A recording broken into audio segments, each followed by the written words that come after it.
Mr. Wayne. Thermal imaging is showing me 24 hostiles on the 3rd floor. Why don't I drop you off on the 2nd?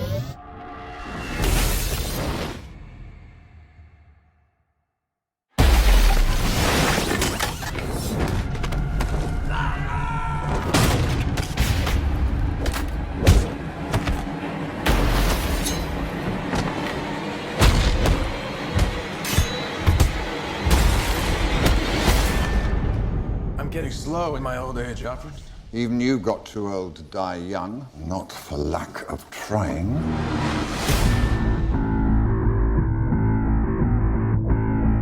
He has the power to wipe out the entire human race. If we believe there's even a 1% chance that he is our enemy, we have to take it as an absolute certainty. The greatest gladiator match in the history of the world. God versus man. Day versus night. You're psychotic. That is a 3-syllable word for any thought too big for little minds.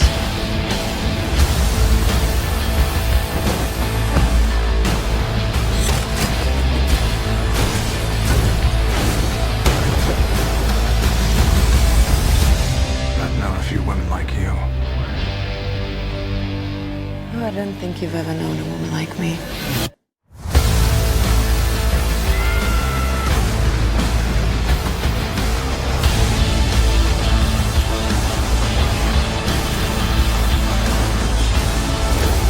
You know the oldest lie in America is that power can be innocent.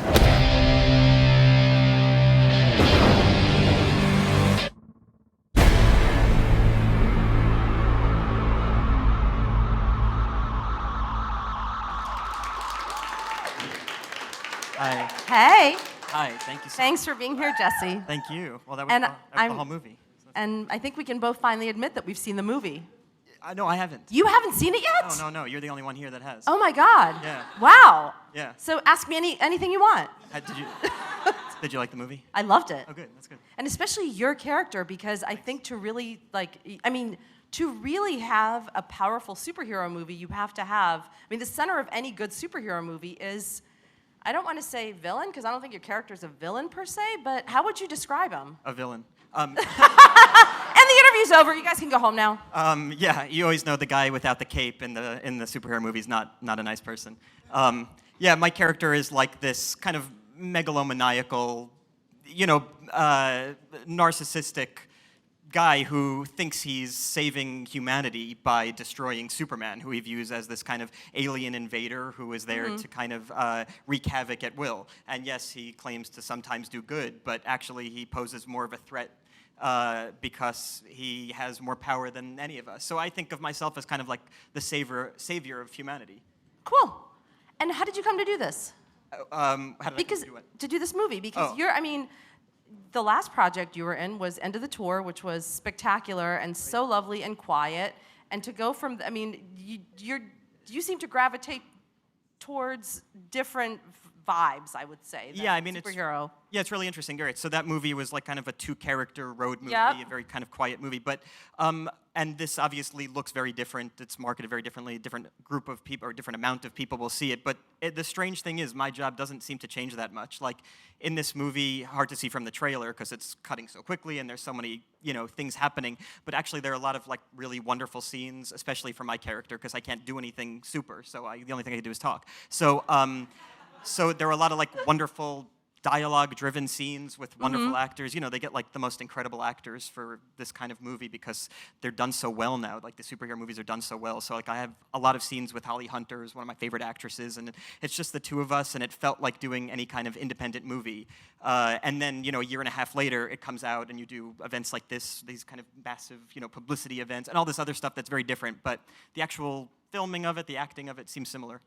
And that was actually a question I had for you. How do you approach a project of this scope? Do you have to approach it as you would any other, like let's say, just think of it as a small movie with a budget of $5 million and go in that way? Yeah, exactly. Like anytime I remembered that it was this like kind of big movie that a lot of people would see, I got nervous and it would screw me up. You know, the easiest thing to do as an actor is to like act when there's no audience. You know, like, but when you remember that not only will there be an audience for a movie like this, but that you're going to be scrutinized in an unusual way because people have expectations of the character of the movie, or because people want to scrutinize a movie like this because they, you know, have an email address or whatever, and you know, so it screws me up. You know, it's the only thing that's inhibiting. The rest of it's really enjoyable and fun, and you know, acting can be the most wonderful job in the world. It's all that other stuff that makes you feel like nervous about it. Yeah, because everyone with a Twitter account is a critic now, aren't they? Yeah, and then an expert.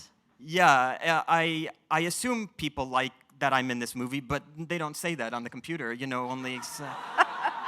I sound like an old person. They don't say it on the computer, but maybe all the people that like things write them down, and then all the people that don't like things type them. But whatever it is, yeah, people get merciless, and then I don't really, you know, I don't like search for it obviously because it'll make you feel bad, but you get wind of it, or people, Yeah. you know, so you know. How did you approach playing Lex? Because you know he's been played by Kevin Spacey and by other venerable actors. Yeah. So did you have to completely disassociate yourself from anything that has been done before? Yeah, I mean, there's really no benefit to kind of watching a really great actor do something that's totally different, even though the character's name is the same. Because, I mean, I don't know what I would do. I could like mirror a facial expression, but it would look weird on my face, right? So there's really no value to that. But I had this incredible script written by this guy, Chris Terrio. The other movie he wrote was Argo. He's a Which really, sort of won Best Picture, but yeah. Yeah, So right. he's had a few. He has some experience. He's so smart. Yeah, exactly. And he's so smart. He's great with character. So to me, it felt like this is the best thing I can go on. And he created this wonderful character. I read like the comic books just because I felt like it would be irresponsible not to read the comic books before I played the character. But it didn't seem that helpful because the character has been rendered like a million different ways, you know, based on who was writing it. And there's something, you know, necessarily different than an actor playing a role versus something that's drawn, and you know, so I really tried to get into kind of the feeling of a guy who feels like he should be more powerful, who feels powerless against this guy who he feels like has been granted powers unfairly, which is Superman. And so all this stuff I could kind of relate to as a person rather than, you know, as in the canon of some mythology. Well, we had your co-star Tao in here, I think a week ago, Mercy, who plays your assistant / enabler, maybe? Sure. Something. Enabler. Yes, we have to use addiction I'm terminology. trying to like use very vague terminology here. Yeah. But she said that working with you was one of the transformative experiences of her career, because she said every take that you do is different, that you improv insanely well, and that she actually had no idea that was even possible, because that you could read one scene and it come out different every single time. Oh, well, she's very lucky, and I think no. Okay, I really love this guy. I love him. No, that's so nice, and she's wonderful too. I mean, it's a strange thing because she's this like gorgeous 6 foot tall Model. Japanese Yeah. model, and it was not how I pictured the character because it was not how the character had been rendered in the past. And she gave it this just, in my opinion, just such a unusual and I don't know, seemingly like modern take. I don't know why I think that's modern. Maybe because we live in a more you know, integrated society now. So maybe that's why. But she was wonderful and a real pleasure to work with, especially because I kind of treat her badly. But she's taller than me, so it doesn't feel like I can actually win that fight. Yeah, no, I'd have to agree with that. Yeah. So do you think Lex is psychotic, as he's called in the trailer? Oh, I guess, yeah, I mean, there probably would be a diagnosis of something along those lines, but I have to think of him like, you know, this great person, like, you know, somebody who goes out every day and tries to save the world and means it and really thinks he's doing it. I guess maybe some of those people, if they're doing bad things, are psychotic, if that's the kind of self-perception they have. But this is but yeah, I guess he probably would be. He'd probably be psychotic. He probably has, you know, no empathy. But he's an emotional person, and sometimes you see people with no empathy, but they're emotional, but they're not emotional on behalf of other people. They're emotional because Yes, they get as what they we want. discussed backstage without exactly. naming names. Yes, Yes, exactly. exactly. We've They discussed put on a very good front Yeah, exactly. in certain situations. Yeah, so that's kind of what I thought about for this character. Is like, somebody who's emotional, but it's because they can't get what they want, and it rattles them so much that they weep, rather than somebody who thinks, oh, I feel so bad for this person who's in trouble. And Like, how can I help them? exactly. And how did you come up with his look? Because it also is very different from kind of past iterations of Lex. Yeah, I wanted to. Well, there's a few reasons. One is I wanted to look different from myself. I will say that that although there was like a photo released of me bald, the character has multiple visual iterations. Transformations. Yes, I can't say anything. I'll be sued. So, No, seriously, you guys, like, I'm not joking. Like, we really yeah. can't say anything. But I wanted to look like different from myself. So even if the character had hair on, I didn't want to look like me because I don't know why. I just wanted to do something different. As an actor, it's fun to do something different. And I also thought, well, I want to give something like a little more eccentric. So I started reading the old comic books, and I saw that he had long red hair at the beginning of when he was first drawn. And actually, they said maybe he became bald through an inking error. I don't actually know how that would happen, but that's what Wikipedia says, which was my guide, not only in high school but for this movie. And so I read that. So I thought, okay, well, if he has to have hair, wouldn't it be interesting to kind of call back to that style? But in the comic books, he had this kind of long, flowing mane, and I thought, well, let me think. So I worked with the people on the movie, including Zack Snyder, the director, to come up with, and the incredible hair designers. And this guy, Robert Kretschmann, he did the wig, and it's incredible. I get to watch him do this wig, and it's just remarkable. And he was doing something that was kind of like modern and hip, that would be like the CEO of a company, like my character is, that would have no boss who told him, hey, dude, get a haircut. Coming into my office every day. So he would be the one who would be allowed to look eccentric at the office. So I thought, oh, this is a perfect look for him. And then it gets me away from myself. And as an actor, one of the most helpful things you could do is get away from yourself as much as possible. The more I look like him, the more I believe that I'm him, and the more I can get into the spirit of that character. And how did you do that every day? I mean, like on the drive to work, did you just kind of have to go into Luthor mode? It's the strangest thing. You put on like a wig and a costume, and then you're standing in front of a guy in a Superman outfit, and it's like. And you're like, is this my life? Yeah, it's like almost harder to not remember that you're playing this role, because and you're standing in front of these beautiful specimens like Batman and Superman. They're gorgeous people, and you think that seems unfair, and then and then the next thought you have is I'm angry at them, and then the next thought you have is oh, my character's angry at them, and then you're playing the role. So did you did you do what Amy Adams said she did and objectify Henry Cavill?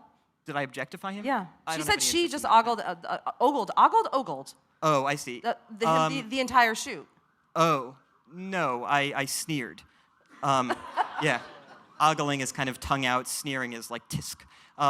Yeah, exactly.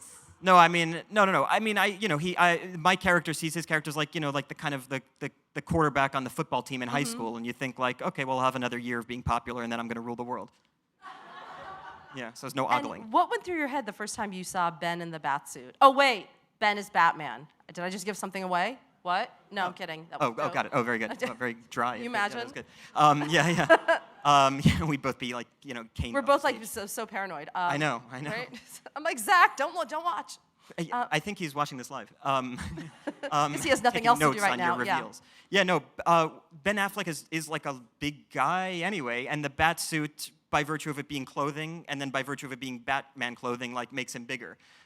And it's really impressive, and the costumes are really incredible. It's interesting. On a movie like this, you get the best craftsman in the world. So the guy who's doing the costumes for this movie is the greatest costume designer, and so the stuff he's doing, even though, it's been done before, a Batsuit, a Superman costume, is new and interesting, and the fabric he's using is fabric that has been, specially designed synthetically for these costumes. So it's the most incredible thing to see. My character can't appreciate these guys' clothing because he's supposed to kill them, so I couldn't, stop and say, you have a nice suit, and then stab them. What do you think Ben and Henry bring to the roles in this movie? Well, you haven't seen the movie. Right. But from what you have, from being on set, what do you think they each brought? Well, the first scene I did with Ben Affleck, I was surprised that he was playing it like and I don't know the Batman mythology enough well to know if this is there. Like, but that he's playing it as kind of this irresponsible bachelor, like a guy who drinks and is And like, hits on women. yeah. Yeah. I didn't realize that because I wasn't up to speed on all of the the canon of the story, and so I was surprised. Oh, this is not like a traditional perfect hero. Oh, this is a guy who's kind of this flawed, bachelor who's maybe in his early 40s, not this kind of, 20-year-old guy flying around or whatever. So that was really interesting to me, and I liked what he was doing, and it made my job even more interesting, because now I'm not fighting against this guy who is perfect. I'm fighting against a guy who's also flawed, so it it puts a wrench into my plan in an interesting way. And then Henry is more perfect. He's kind of this... He is kind of perfect. Yes, and because he's British, I think it gives him this kind of this regal attitude. Yes. That's probably some kind of bigoted American perspective on English people, but he does have this kind of regal quality, right? So that's really, it's interesting, and it's interesting for me again as like an actor to play off that kind of, because I take it as like an American, as like, oh, because Americans are not really confident, so I'm like, oh, that seems regal in a way that makes me jealous, like my character. Envious. So it like totally fed into your performance. Exactly. Is what you're saying. Yes, exactly. Yeah, because my character represents like American entrepreneurs. Like he is like risen to the top of his field, and he is, he's the guy to be on the top. He runs one of the biggest companies in the world.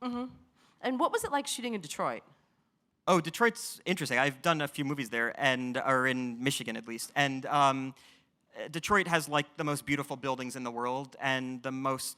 And a lot of empty buildings. And so for a movie like this, I mean, it couldn't be better, because you have the best architecture in the world, and they let you shoot there because a lot of They beautiful need the buildings time. are Yeah, vacant. and Yeah, they need the money. Yeah, so for us it was perfect. And then the conceit in the movie is that Gotham and Metropolis are nearby, so of course you're on the water. Canada's across the border.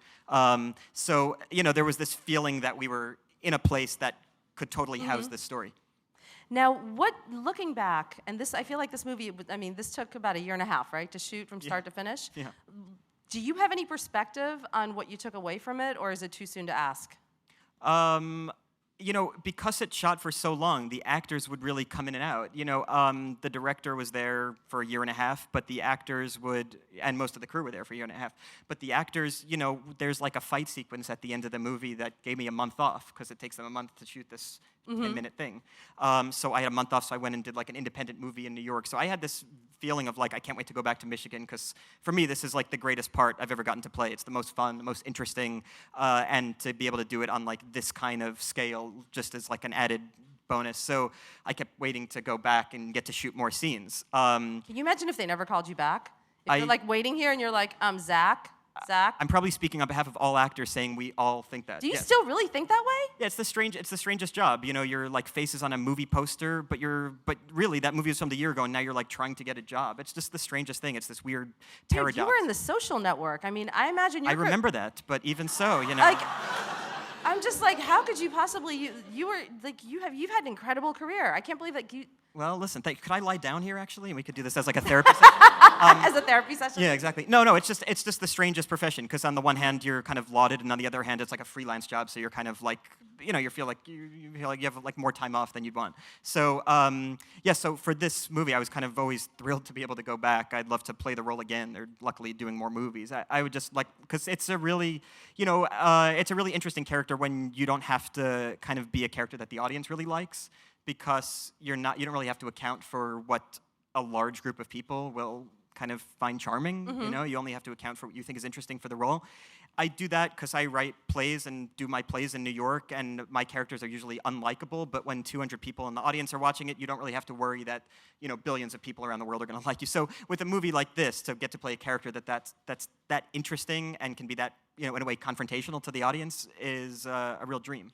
And I mean, watching you in this, you really seem to be having the time of your life. I mean, that was my impression. Yeah. And how do you play a character like this and kind of keep him grounded? Because I think that's what makes the most compelling villains out there, is the fact that there's a humanity to them. That's what makes them scary. Yeah, I mean, it's the difference between like being evil and being frustrated. So like, if you think of a character as evil, then you start playing facial twitches or some kind of body posture. Yeah.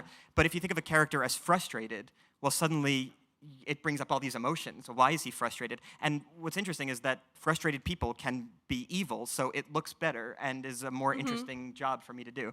So that's what I think of the character, is always, what is the character feeling here? Even if he's doing something horrible, well, why is he doing it? What is he trying to get from it? Why does he think what he's doing is really good? And why does he think, wanting to kill Superman is actually going to save the world? And it's actually, if you look at like the mythology, it's actually not hard to imagine what those things would be. I mean, Superman at the end of the last movie, The Man of Steel, like he destroys, in his fight with this other single thing, Zod, like he destroys like a city. Yeah. And so I would think that a rational person would say this is a person that's too much of a threat to let roam free. So all that stuff's real to me. I think about it in a way that I would think about a real thing, whether you think about politics or whether you think about nuclear weapons or stuff like that we think of in the real world, and just attribute it to that. I mean, and actually, your movie is probably more realistic than what I would think is happening in politics today. So certainly, the debate that occurs in this movie is so interesting and so topical. Like, my character is anti-alien. He doesn't want this guy coming from this other, world, because he's scared of him and because he thinks he's going to take away his power. I mean, there are so many things in this movie that I feel like are relatable to what's happening today. Yeah, topical, and I don't think it's by accident. This guy who wrote this, Chris Terrio, he's a really brilliant guy. He's mostly interested in writing, political stories. And so that was all on his mind, and I think it's relevant, not by accident. That said, I don't think it compromises kind of what's fun about the movie, because ultimately it's this, fun action movie. And before we turn over to the audience, I wanted to ask, what was the first day on set like? Do you remember? Like when you showed up and you saw all, like, I bet it must have been mind-boggling. Yeah, I was just really nervous. I walked into the first set it takes place at my character's office. And the office is this incredible thing. Like, if it was a real office, you'd think, how did they build this?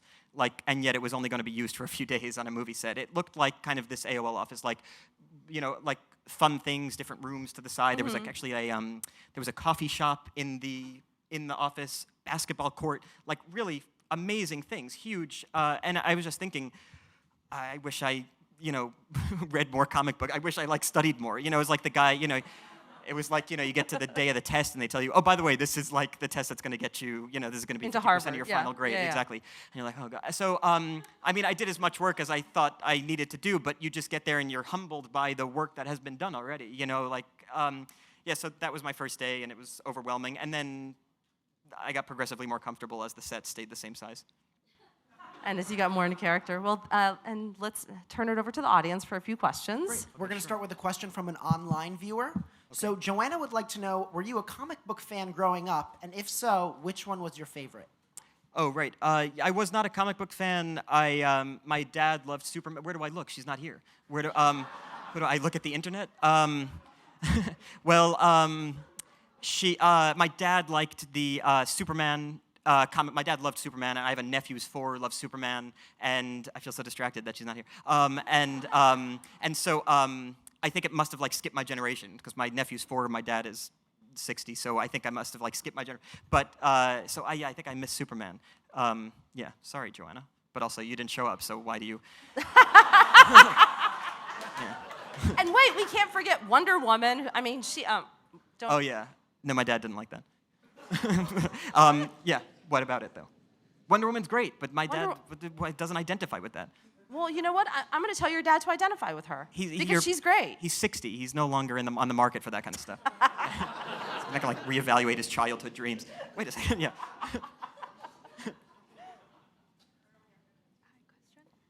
Oh, hi. Hi, Jesse. I and my friend are big fan of you, and we're both from China. Oh, thanks a lot. Yeah, and my question is, I know you're a good actor and also a good writer. We have been your big signing last year. So my question is, I want to ask you how to describe the relationship between acting and writing, and where you find your inspiration when you're writing. Oh, thank you very much. That's very sweet. I wrote like. Yeah, the book I wrote, I guess you went to the book signing, is like mostly in first person, meaning like it's all described as I did this, I did that. It's from characters' perspectives, because that's how I like to think. I always like to think of, even when I'm acting in something I didn't write, like this, I like to think of what the character's doing, not in those specific scenes, like what his life would be outside those scenes. And that's kind of what writing is. It's imagining what a character would do. And then when I write plays, I just try to kind of put characters that I like in certain contexts where those characters would flourish. Flourish in a bad way, that they would be able to do the most damage because they're in a context that allows for damage, or do good because they're in a context that allows them to do good. So I think it's like the same muscle. And then I think the other great advantage I have of being an actor in things I didn't write is it exposes me to great writing. Like, so to do this movie with this guy, Chris Terrio, who I really like allowed me to expose me to his writing in such an intimate way that I end up kind of being able to, or it infects my mind in a good way. Thank you. Hello, Mr. Eisenberg. Hello. You the man. You too. But I know that in the comic books, I know that Lex Luthor is a very driven and ambitious character. Yeah. And my question is, do you have any similarities between Lex? Like, what qualities do you and Lex have that you would say is similar? Oh yeah, that's a great question. I would say that we're probably both ambitious. I just feel guilty about it, and he doesn't. Like, so I feel like, I mean, my ambition is like, I want to write a play and put it on at a theater, and then his is like, I want to start a company so I can kill someone. So we have different ambitions, and then also after I do the play, I go home and I'm like, I can't believe I did that. I forced all these people to watch it. I forced people to act in it. And Lex Luthor goes to sleep and was like, well, it was a good day. I almost killed Superman. So I think that's probably, but like, I can like relate to him up until the point of the murder. But like, I can relate to him probably like insofar as like we both want to accomplish things, we have goals and stuff like that. And so the interesting thing as an actor is like you try to think like, well, okay, how can I relate to this guy who wants to kill people when I don't want to do that or ever even think about something like that? And I actually think it's the worst thing you could do. So I think, okay, well, I want to put on a play in a theater. That's maybe the same feeling that I have, this kind of driven feeling where you feel like maybe I'll even hurt somebody in the process. I mean, you hope not, but maybe you won't call somebody back because you're too busy doing the play and somebody's feelings get hurt. So, you know, you get into a different mindset. So it's the worst thing you could do, not call somebody back. So, like my Lex Luthor would just not return Superman's phone call. That's how, she'd be like, I'm gonna destroy him by waiting a day and then calling him. But I think Superman would text, actually. I don't think Superman would probably text. Yeah, he would totally exactly. text, yeah. Whilst flying, so unfair. Yeah. So yeah, so I try to find things that relate, even if like doesn't look the same. Thank you. Hey, Jesse, thanks for coming. You're hilarious. Oh, thanks. Would you ever do one of your plays on network TV live? Oh, like Peter Pan or something like that? Oh, my plays are not like that kind of thing. No, they offend the 200 people that are in the room, let alone a TV audience. No, we wouldn't make it up to the first soap commercial. People would turn it off. Like, oh, right, this is horrible. Let's turn it off. No, I mean, what I love about theater in a way that doesn't allow is that the audience is stuck in there, so I can do things that are, and write about things that are offensive, that if you stay with it, make a point. But if you do something on TV and people have the option to change the channel, then you're more vulnerable. So I guess maybe I'm a control freak. I just feel like I feel like theater is like such a wonderful medium because you're kind of like stuck watching it. You can't check your phone. You know, you can't leave. You can't get popcorn. You know, whatever. So to me, it's just like the greatest medium, which is why I like that and why no one will ever ask me to do it on television. And we have one final question here, please. Hey, Jesse, nice to see you. You too. I was wondering, what was your favorite facet of Lex Luthor's persona? Because there's so many ideologies that he has that makes him such an iconic character. This is the inferiority complex he has, the power, the starvation for power, right. Things like that. I was wondering what facet of his daddy persona issues. Daddy issues. So I was wondering, what is it that you love the most about his persona?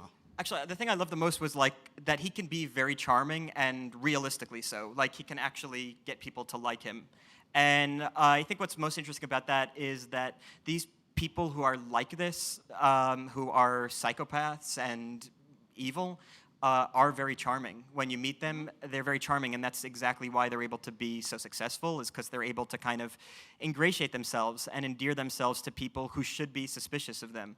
And that's why it was so interesting to me to play it, because I can kind of turn on this thing in myself that I don't like, which is like a kind of false charm. I mean, it's a kind of an ugly quality to have, but I could do it in a way that's for a purpose. And it's not only fun, because he can be funny, but it's also that much more malevolent, because you know he's doing it for some horrible end goal. Well, thank you so much. And the movie opens on the 25th. Yes, thank you. And it's awesome. Thank you, Jesse. Thank you very much.